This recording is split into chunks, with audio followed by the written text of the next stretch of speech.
بسم الله الرحمن الرحیم. د سلام په وړاندې کولو سره مو د میدان وردګو ملي راډیو څخه تر دې مهاله لنډو او مهمو خبرونو ته هرکلی کوم.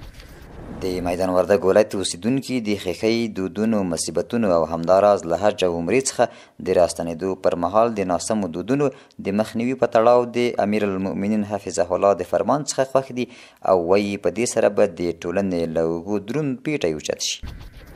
د میدان وردګ ولایت د پیښو پر وړاندې چمتووالي ریاست مسؤلین وایي په تېر 1403 کال کې یې له بېوزلو اړمنو او د شهیدانو له کورنیو سره د 65 میلیونه 7,810 افغانیو په اندازه د خوراکي، غیر خوراکي او نقدي پیسو مرسته ترسره کړې ده.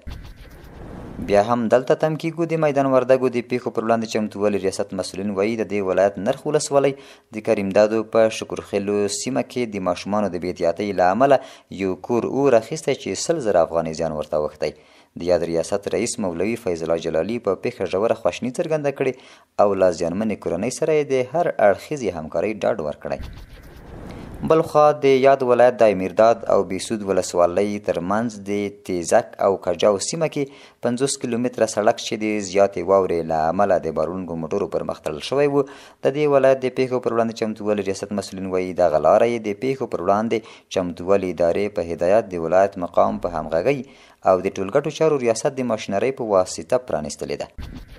د ننګرهار ځایي مسؤلین وایي نن سهار د تورخم دروازه د هر ډول تګ راتګ پر مخ پرانیستل شوه. د یادونې ده چې دغه لار د تېر چهارشنبې مازدیګر یوازې د بار وړونکو موټرو پر مخ پرانیستل شوې وه. بهرنیو چارو وزارت د یوې خبرپاڼې په خپرولو سره ویلي چې د ناروې په پلازمینه اوسلو کې د افغانستان سفارت خپل قونسلي خدمتونه پیلوي. یاد وزارت ناروې کې د قونسلي خدمتونو بیا پیل یو مثبت ګام بللی دی.